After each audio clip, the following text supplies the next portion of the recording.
Hello all, welcome to our channel. So return of the dragon. First of all, ఈ cinema trailer కూడా నేను సరిగ్గా చూడలేదు. చాలా బ్లైండ్గా టికెట్ బుక్ చేసుకుని సీట్ చూసుకుని థియేటర్లో కూర్చున్నాక సినిమా ఫస్ట్ నుంచి ఎండ్ వరకు ఎక్కడ బోర్ కొట్టలేదు. సో సింపుల్గా చెప్పాలంటే చాలా ఎక్స్ట్రాడినరీగా అండ్ బ్రిలియంట్గా ఉందని చెప్పాలి. ఎందుకంటే ప్రతి ఒక్కరికి కనెక్ట్ అయ్యే స్టోరీ ఇది. So Pradeep Ranganathan actor and director. So ఆయన లవ్ టుడే కానీ కోమాలి సినిమాలు కానీ యాక్టర్ అండ్ డైరెక్టర్గా చేసిన సినిమాలు చాలా పెద్ద హిట్స్. అండ్ ఇప్పుడు కంప్లీట్ యాక్టర్గా టర్న్అవుట్ అయ్యి అందరిని ఇంప్రెస్ చేస్తున్నాడు. ఎగ్జాక్ట్గా జూనియర్ ధనుష్లా కనిపించే ఇతను చాలా బాగా యాక్టింగ్ చేస్తున్నాడు. ఎగ్జాక్ట్గా చెప్పాలంటే ధనుష్ ఒక ఎరాలో ఎలా అయితే యాక్టింగ్ చేసేవాడో అలానే యాక్టింగ్ చేస్తున్నాడు. యాజ్ ఇట్ ఈజ్ ఎమోషన్స్ని బయట పెట్టేస్తున్నాడు. అది యాంగర్ అయినా కానీ, లవ్ అయినా కానీ, వేరే ఏ ఎక్స్ప్రెషన్ అయినా కానీ ఫేస్లో చాలా క్లియర్గా చూపిస్తున్నాడు. అండ్ అది మనకు ఎంటర్టైన్మెంట్ వేలోను, ఎమోషన్ వేలోను చాలా క్లియర్గా చూపిస్తున్నాడు. సో ఇలాంటి కైండ్ ఆఫ్ స్టఫ్ని అయితే అసలు ఎక్స్పెక్ట్ చేయలేము. బట్ ప్రదీప్ రంగనాథన్ తన యాక్టింగ్ స్కిల్స్తో మాత్రం టూ మచ్గా, టూ గుడ్గా అందరిని ఇంప్రెస్ చేస్తున్నాడని చెప్పాలి. ఎస్పెషలీ ఈ రిటర్న్ ఆఫ్ ది డ్రాగన్ అనే సినిమాలో అతను యాక్టింగ్ చేసిన విధానం టూ గుడ్ అని చెప్పాలి. ఒక స్టూడెంట్గా తను చేసిన యాక్టింగ్ అయితే టూ గుడ్ ఉంది. సో ప్రతి ఒక్కరికి కనెక్ట్ అవుతుంది. ఎందుకంటే ఆయన ఏ ఎక్స్ప్రెషన్ తీసుకున్నా కానీ చాలా ఫ్లాలెస్గా యాక్టింగ్ చేసేస్తున్నాడు. అండ్ ఇతను ఇంకా ఇలాంటి సినిమాలు ఇంకా 2-3 పడితే స్టార్ యాక్టర్ అయిపోతాడు. అండ్ ఈ సినిమాలో స్టోరీ విషయానికి వస్తే చాలా సింపుల్. ఇది మనందరి బయోగ్రఫీయో ఇంకేదైనా చెప్పేసుకోవచ్చు మనం. ఎందుకంటే ఇప్పుడు నేను ఆ స్టోరీ చెప్పేస్తే, ఆ కాన్సెప్ట్ చెప్పేస్తే మీకు థియేటర్లో వెళ్ళి కూర్చున్నప్పుడు ఆ కిక్ పోతుంది. సో డెఫినెట్గా మీరు కూడా చాలా బ్లైండ్గా వెళ్ళండి, డెఫినెట్గా బాగా ఎంజాయ్ చేస్తారు.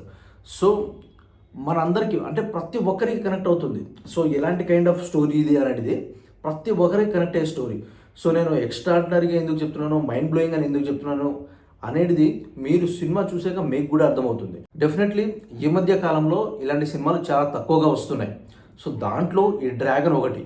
సినిమా ఫస్ట్ నుంచి ఎండ్ వరకు చాలా హిలియరస్గా ఉంటుంది. బట్ క్లైమాక్స్ లాస్ట్ 20 మినిట్స్ మాత్రం మనకు తెలియకుండానే మన కళ్ళలో నుంచి నీళ్ళు వచ్చేస్తాయి. అంత ఎమోషనల్గా ఉంటుంది సినిమా. అండ్ మనం చాలా కనెక్ట్ అయిపోతాం. లైక్ ఈ జనరేషన్లో, ఈ జెన్జీ జనరేషన్లో ఎలా అయితే స్టూడెంట్స్ తమ టైంని వేస్ట్ చేస్తున్నారో, సో ప్రతి ఒక్క దాన్ని చాలా ఇన్కల్కులేట్ చేసి బాగా చూపించారు. అండ్ ప్రతి ఒక్కరు కనెక్ట్ అవుతారు. డెఫినెట్గా కనెక్ట్ అయ్యి ఎమోషనల్ అవ్వకపోతే నేను అడగండి. And director Ashwath Marimuthu. So ఇతను ఓమై కాదవులే అని ఒక సినిమా తీశాడు. ఎప్పుడో 5-6 ఇయర్స్ బ్యాక్ వచ్చింది అనుకుంటా. అండ్ తెలుగులో ఓరి దేవుడా అని రీమేక్ అయింది. సో విశ్వక్షన్ రీమేక్ చేశాడు ఈ సినిమాని. అండ్ అది కూడా హిట్ అయింది.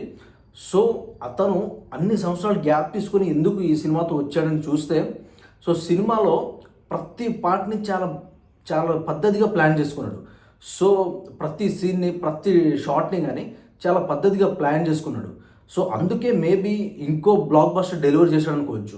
మీరు చూస్తే కనుక సినిమాలో రిచ్ ప్రొడక్షన్ వాల్యూస్ ఉంటాయి. సో ఎక్కడ బడ్జెట్ అనేది తగ్గేది లేదు. సో మ్యూజిక్ సూపర్గా ఉంది.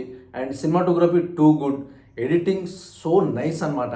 ఇలా ప్రతి క్రాఫ్ట్లో డ్రాగన్ సినిమా ఎలివేట్ అయింది. అందుకే ఈరోజు సినిమా ఇంత పెద్ద బ్లాక్ బస్టర్ అయిందని చెప్పాలి. సో ఇది ఇంకొంతమందికి రీచ్ అయితే ఇంకా చాలామంది ఈ సినిమాని చూసి అప్రిషియేట్ చేస్తారు డెఫినెట్లీ. ఎందుకంటే సినిమాలో ఉన్న స్టఫ్ అలాంటిది. సో ప్రతి ఒక్కరు కనెక్ట్ అవుతారు. సో క్యాస్ట్ అండ్ క్రూ విషయానికి వస్తే ఎవ్రీబడి డిడ్ ఫెంటాస్టిక్ జాబ్ అని చెప్పాలి. So Pradeep Ranganathan, Anupama Parameswaran, Kayadu Lohar and everybody, Mysskin. So ప్రతి ఒక్కరూ చాలా సూపర్గా యాక్ట్ చేశారు. వాళ్ళ క్యారెక్టర్స్లో ఇన్వాల్వ్ అయిపోయి చాలా బాగా యాక్ట్ చేశారని చెప్పాలి. ఎస్పెషల్లీ ప్రదీప్ రంగనాథన్ తర్వాత అనుపమ పరమేశ్వరన్ అయితే ఏడ్పించేస్తుందని చెప్పాలి కొన్ని సీన్స్లో. అండ్ ఆవిడ సీన్స్కి వచ్చే అప్లాజ్ మాత్రం మామూలుగా లేదు థియేటర్లో. అండ్ కాయాడు లోహార్ అంతే హాట్గా అండ్ అంతే సూపర్గా యాక్ట్ చేసింది. అండ్ దాని తర్వాత మిస్కిన్ ఒక ప్రిన్సిపల్ క్యారెక్టర్ చేశారు ఇతను. సో ఆయన క్యారెక్టర్లో ఈయన కూడా ఒక డైరెక్టరే.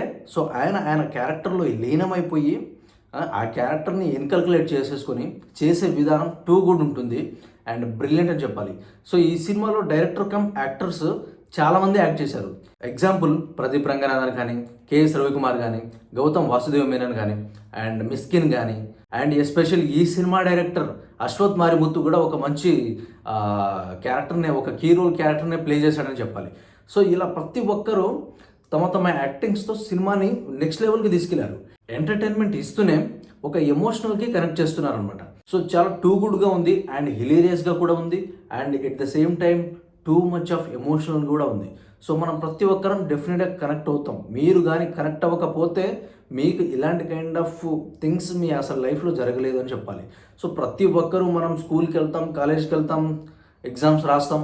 సో ప్రతి ఒక్కరికి ఇలాంటి కైండ్ ఆఫ్ సిచ్యువేషన్స్ ఉంటాయి and everybody right now facing this kind of situations in real life today. So this is what I want to tell. And next వచ్చేసి ఈ సినిమాలో ప్రతి ఒక్క సెంటిమెంట్ని టచ్ చేశారు. So father and mother emotion and like girl friend emotion, friend emotion, ఇలా ప్రతిదీ చాలా బాగా హ్యాండిల్ చేశారు. అండ్ ఈ సినిమాలో ఎంటర్టైన్మెంట్ విషయానికి వస్తే Pradeep Ranganathan himself he's a very good entertainer. And next వచ్చేస్తే ఆయన ఫ్రెండ్స్ గ్యాంగ్ సూపర్గా హిలేరియస్గా ఉంటుంది వాళ్ళ ఎంటర్టైన్మెంట్. అండ్ ఇంకో ఛోటా డ్రాగన్ అనే ఒకరు ఉంటాడు. సో అతను మాత్రం టూ గుడ్గా డెలివరీ చేశారు పర్ఫార్మెన్స్ని కానీ ఇటు ఎంటర్టైన్మెంట్ని కానీ టూ గుడ్గా డెలివరీ చేశారు. సినిమాలో మనల్ని ఇంప్రెస్ చేసే విషయాలు ఇంకా చాలా ఉన్నాయి. సో మీరు అసలు అయితే మిస్ అవ్వకూడదు. ఇలాంటి సినిమాల్ని థియేటర్లోనే చూసి ఎంజాయ్ చేసి ఒక ఇన్స్పైర్ అవ్వాలి. ఎందుకంటే చివరిలో లాస్ట్ 20 మినిట్స్లో మనకు ఒక మెసేజ్ ఉంటుంది. సో ఫస్ట్ నుంచి ఎండ్ వరకు ఎంత హిలేరియస్గా ఉంటుందో, సో లాస్ట్ 20 మినిట్స్ ఒక మెసేజ్ ఉంటుంది. సో డెఫినెట్గా అది మనందరికీ కనెక్ట్ అవుతుంది. సో ఇలాంటి కైండ్ ఆఫ్ థింగ్స్ని మీరు అసలు మిస్ అవ్వకూడదు అంటే మాత్రం డెఫినెట్గా థియేటర్లో వెళ్ళి చూసి ఎక్స్పీరియన్స్ చేస్తేనే మనకు ఒక కైండ్ ఆఫ్ ఫీలింగ్ కలుగుతుంది. సో డెఫినెట్గా మీరు ఈ సినిమాని థియేటర్లో చూడాలని నేనైతే ప్రిఫర్ చేస్తాను. సో ఓటీటీ వచ్చేంత వరకు చూసినా కానీ ఇట్స్ యువర్ చాయిస్, నేనైతే ఏం అనలేను. బట్ థియేటర్లో అయితే డెఫినెట్గా వాచబుల్ మూవీ అని చెప్తాను. సో ఇది గైస్ ఈ మూవీ రివ్యూ వచ్చేసి. మళ్ళీ ఇంకో మూవీ రివ్యూతో మళ్ళీ కలుసుకుందాం. Until then bye.